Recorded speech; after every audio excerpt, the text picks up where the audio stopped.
Kata Nabi, al-iman tasdikun bil qalbi wa ikrarun bil lisan wal amalun bil arkan. Jadi iman itu sama, yang dibenarkan oleh kolbu, dilisankan oleh lisan, kemudian sama dengan yang dilakukan dalam perbuatan.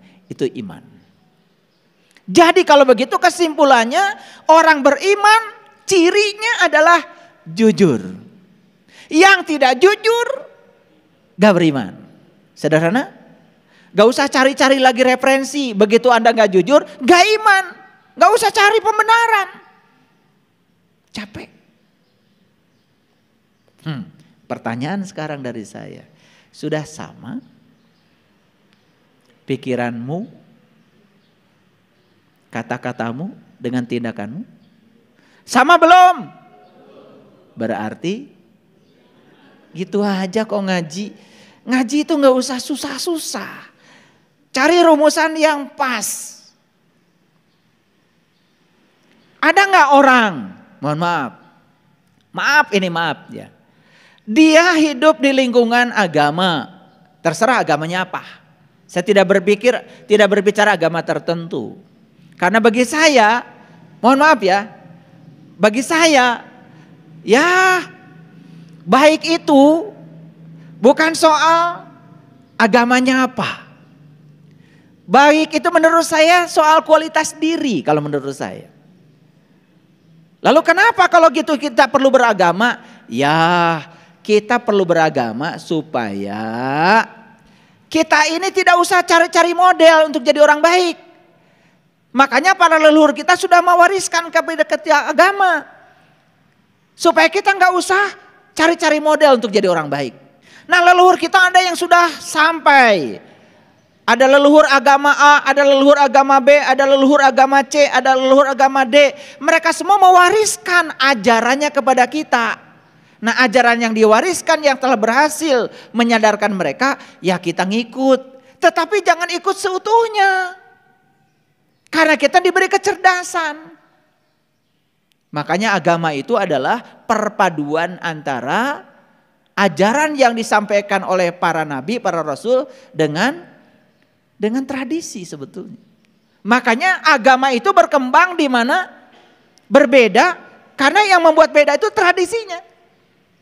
Karena agama itu urusan pribadi antara dirimu dengan Tuhan. Coba agama yang paling tua umurnya berapa sekarang? Taruhlah 3000 tahun. Betul? Alam semesta sudah ada enggak 3000 tahun sebelumnya? Apakah di situ ada leluhur kita? Apakah leluhur kita saat itu baik apa buruk? Mungkin saja leluhur kita lebih baik daripada kita. Padahal saat itu mungkin agama belum ada. Ngerti maksud saya? Jadi makanya jangan sok-sok agama lah. Biasa aja. Karena agama urusan kamu dengan dirimu sendiri. Pamerkan saja dampak dari agamamu. Jangan memamerkan agamamu. Bahkan yang harus kita wariskan kepada anak cucu kita sebetulnya adalah perilaku baikmu. Contoh teladan itu yang akan diingat oleh anak cucu kita. Bukan apa keyakinanmu. Ngerti maksud saya? Jadi sekarang setuju iman sama dengan jujur? Oke. Sekarang saya tanya. Ada gak orang, maaf tapi dia itu aktif di lingkungan agama. Terserah agamanya apa. A, B, C, D, E, apapun terserah. Saya tidak mau berbicara salah satunya. Tapi tidak jujur. Ada? Dia itu aktivis di lingkungan agama tertentu. Tapi gak jujur. Ada gak? Ada apa banyak? Oke. Apakah mereka itu mengaku dirinya beriman? Mengaku. Boleh gak? Boleh. Kan ngaku. Apakah mereka itu beriman? Jelas dari ketidakjujurannya saja sudah jelas dia bukan orang beriman. Dah orang beriman mah jujur. Paham? Biar dibuka sama saya dalam-dalam. Ya. Karena ada ya, mohon maaf. Kita mendengar berita di mana-mana. Bahkan dari departemen yang mengurusi urusan agama. tetapi tidak jujur. Ada nggak orang ngurusi haji nggak jujur? Ada nggak orang ngurusi masjid nggak jujur? Ada nggak orang ngurusi zakat nggak jujur? Ada nggak orang ngurusi sumbangan infak nggak jujur? Apakah mereka itu beriman? Tidak. Apakah mereka mengaku beriman? Ya pasti yang diuruskan zakat, infak, masjid, tempat ibadah, haji, umroh.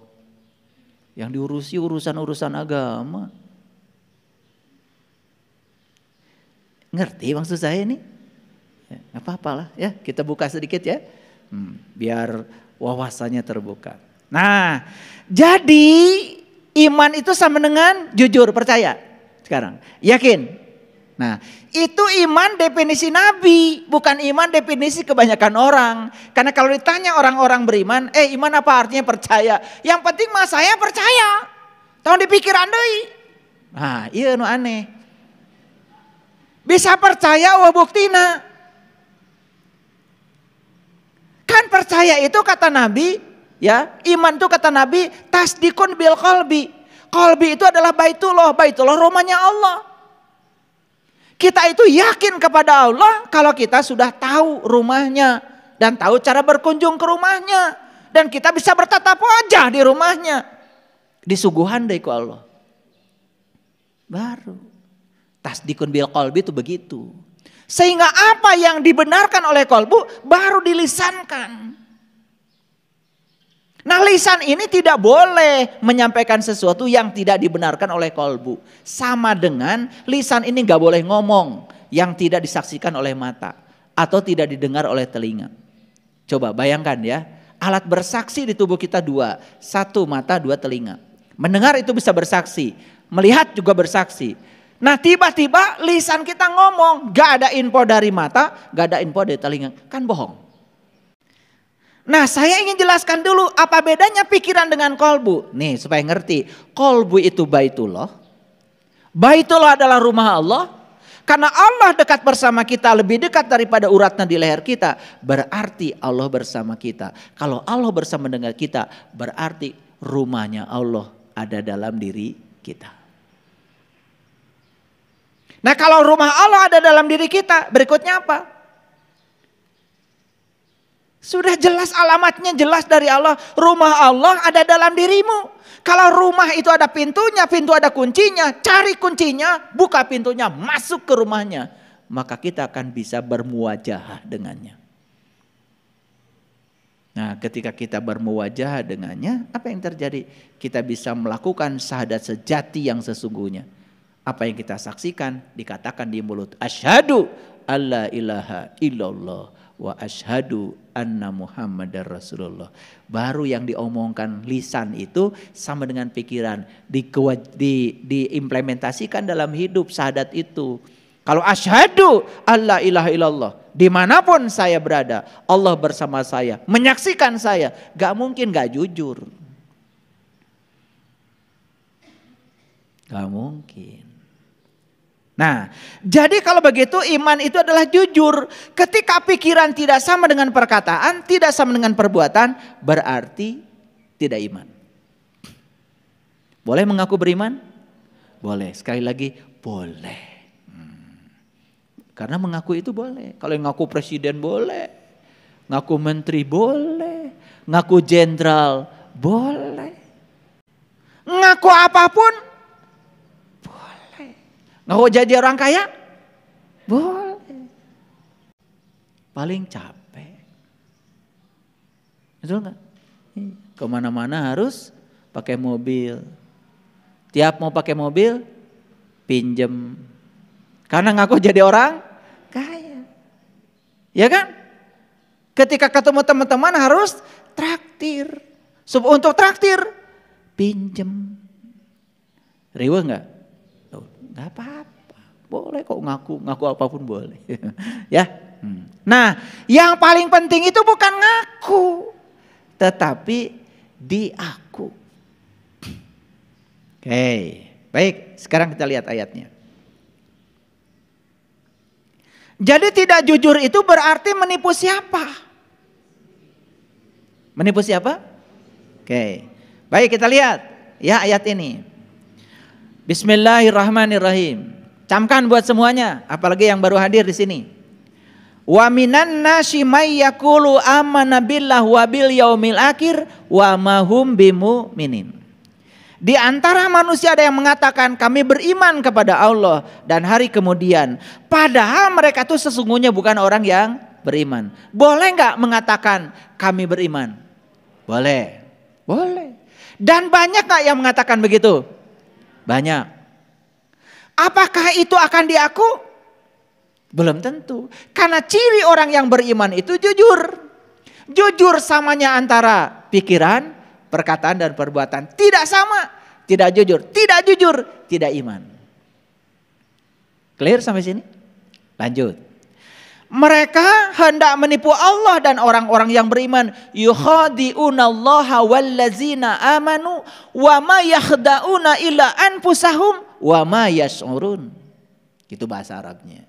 Saya tidak cantumkan nih di sini. Ya, karena kalau saya cantumkan juga kalian nggak ngerti. Makanya saya cantumkan yang ngertinya aja. Tapi saya bacakan supaya kalian yakin kalau itu dari Quran. Perhatikan. Mereka hendak menipu Allah dan orang beriman padahal mereka menipu dirinya sendiri sedang mereka tidak sadar. Nah, kebanyakan orang-orang yang mengaku beriman ini tidak sadar kalau dirinya bukan orang beriman. Karena di mana-mana ngaku beriman. Padahal sudah jelas cirinya ada pada diri dia. Dia tuh gak jujur. Yang dipikirkan, yang dikatakan, yang diperbuat. Bahkan ketidakjujuran itu dia lakukan justru ketika sedang ibadah. Ada gak orang yang ketika ibadahnya begini? Rabbi gfirli warhamni wajburni warfa'ni warzuqni wahdini wa'afini wa'fu anni. Ada? Ada? Ada. Bagus? Bagus. Sedang apa itu?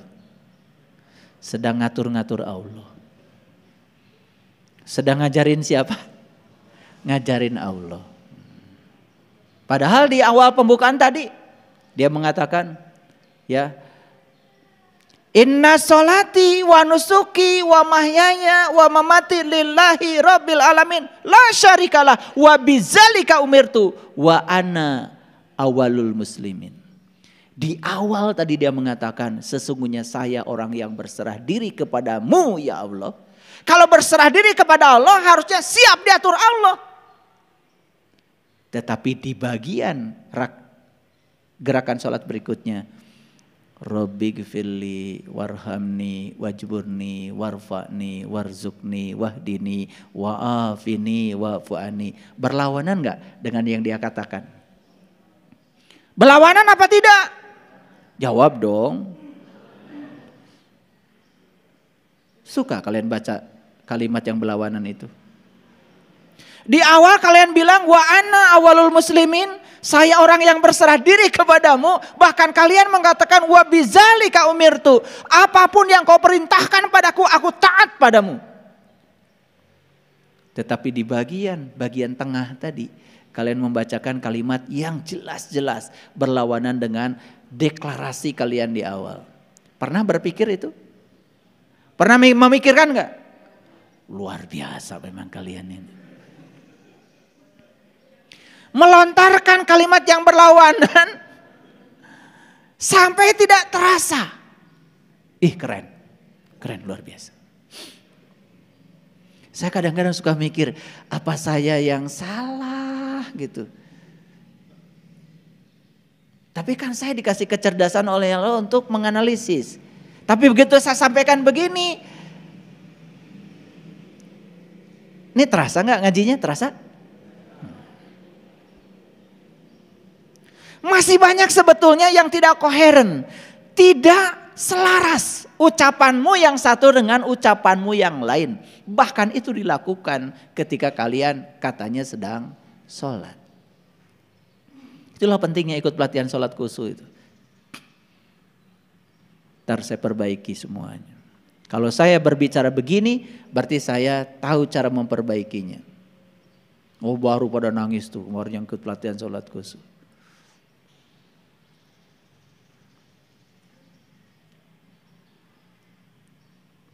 Jadi siapa orang yang suka menipu dirinya sendiri? Orang yang menipu dirinya sendiri itu adalah orang yang ngaku-ngaku.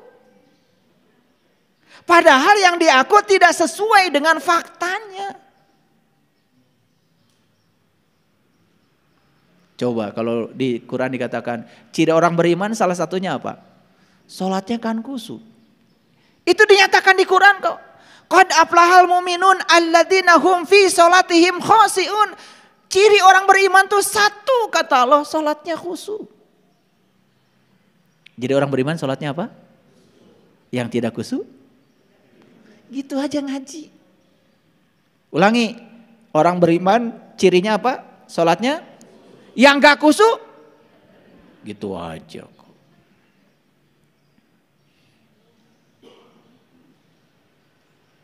Gak usah berbelit-belit kalau ngaji.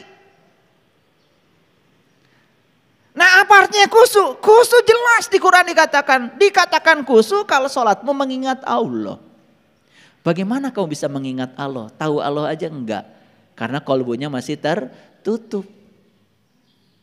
Jadi akhirnya apa yang dipikirkan? Apa yang dalam kolbu dengan yang dikatakan, dengan yang dilakukan. Gak sama. Kalau gak sama.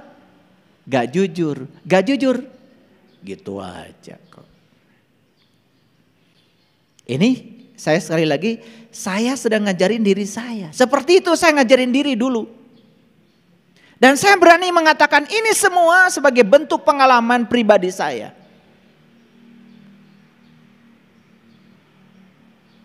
Saya pernah mengalami kebingungan dengan semua yang harus saya katakan. Mohon maaf. Kenapa saya bingung? Karena saya memikirkannya. Kenapa kalian tidak bingung? Karena kalian gak peduli. Bahkan sama sekali tidak memikirkannya. Baca ini, baca itu, baca aja. Itulah hebatnya kalian. Pokoknya kalian luar biasa.